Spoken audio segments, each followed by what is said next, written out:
Hello and welcome to Tech Raven, the channel that brings you all things audio production, video production and photography.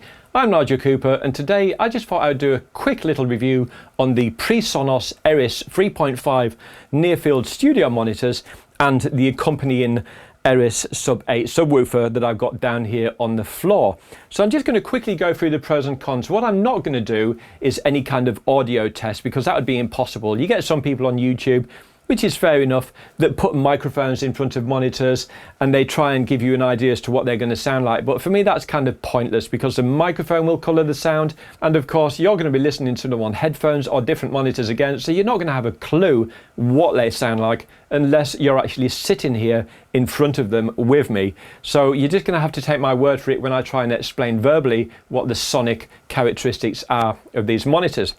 Now, off the bat, I am just going to say that I don't think these monitors and this sub are good enough for critical mixing and mastering in your DAW, even though PreSonus do advertise them as mixing and mastering monitors. For me, they're just not good enough for that.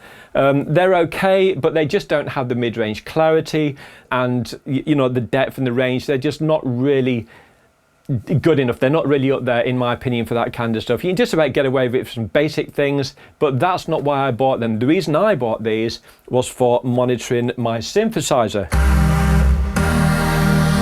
which they are absolutely brilliant for, and I'm going to explain why in a minute. So the price, they come in at just under £100 for the pair. That's right, for the pair they're just under £100, which means only one of them has got an amplifier built into it, the other one doesn't. It's connected via this little speaker cable and umbilical cord that goes between the two that's included. And then from here, I've got two cables that come out of the one that's amplified that goes down into the subwoofer. And from there, I've got the cables connected into my synthesizer. So that's why I bought this setup. Now, I did consider buying a dedicated keyboard amplifier for this, such as one of the ones from Roland, but I didn't because the sonic performance of those is not as good as what I have here. And the reason for that is most dedicated keyboard amps are designed to project sound from a stage out to an audience at the compromise of sonic quality. Now, if you're a gigging synth player and you've already got dedicated keyboard amps, then by all means use those at home for practicing. I wanted something that's a bit more permanently set up here in my studio. So I've got my DAW here with my Kali Iron 8 monitors, and I've got a nice KRK subwoofer that I use for that.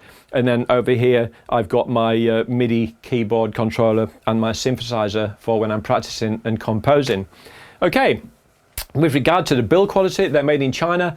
I'm a bit old-fashioned. I normally cringe at Chinese stuff, but these days you can't really do that because so much stuff is made in China.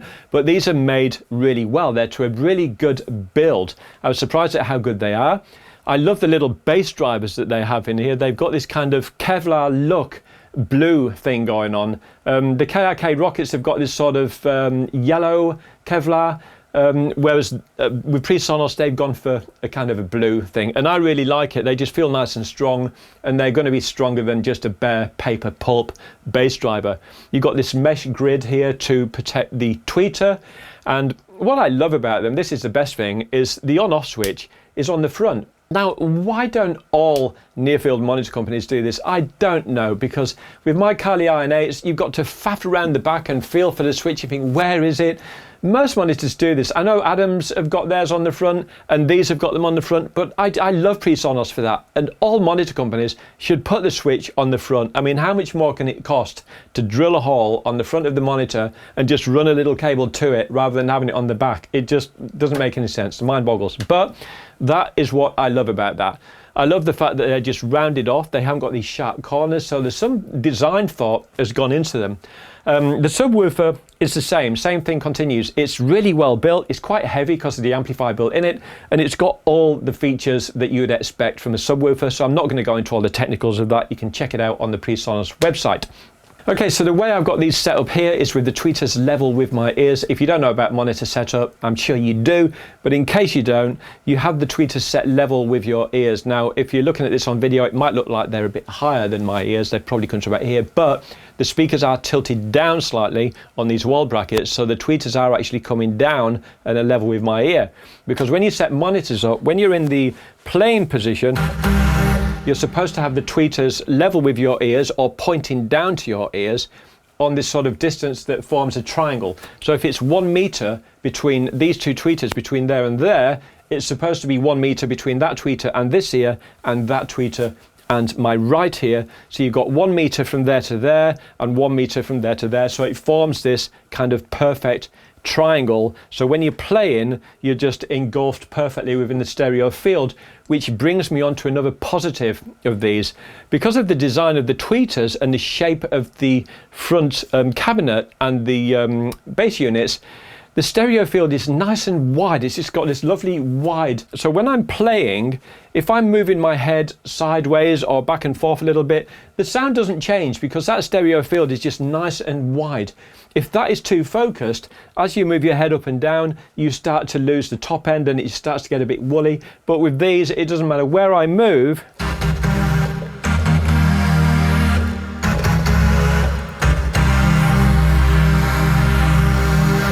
There isn't really too much difference in the sonic sound, which is absolutely fantastic. So there it is. These are the PreSonus Eris 3.5 monitors.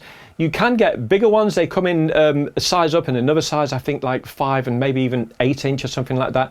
So you can get bigger ones to go with this sub. And again, you just adjust the crossover according to the speakers that you get. But these small ones for me, they're nice and punchy. They just got a nice mid-range. It brings out all the details of my synthesizer, while the subwoofer just fills out all that bottom end. Now when it comes to the subwoofer, some subwoofers just have this deep rumble. It sounds like a tube train driving under the house, but not with this one. It's actually really quite clear and musical.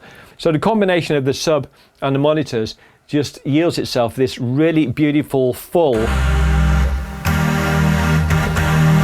sound that just engulfs me while I'm playing.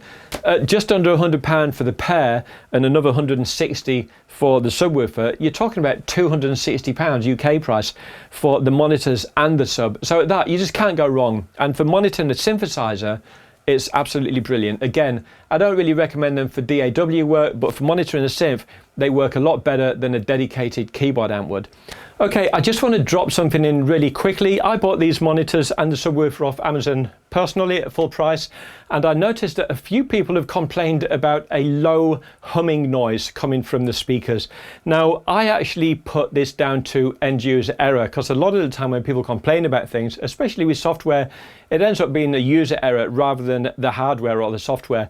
And I suspect that that's what the case is with these PreSonus monitors, because at the end of the day, if you set them up correctly, you're not going to have a problem. I suspect some users have had a problem with either a ground loop or an earthing problem somewhere within the chain of equipment that's leading to the monitors, or worse still, maybe they've got the amplified monitor that's positioned about 2 foot away from an internet router or something else that's sending out a lot of electrical interference.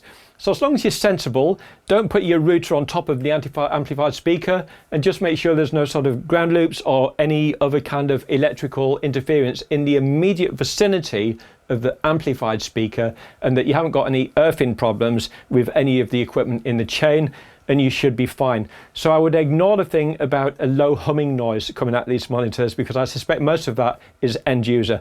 I've got these set up correctly and they are as quiet as a mouse's tea party. So you can rest assured they're absolutely fine on that front. So there it is. You've been watching Tech Raven. Don't forget to subscribe if you like this video. Check out my other videos, and I hope to see you again soon. Bye for now.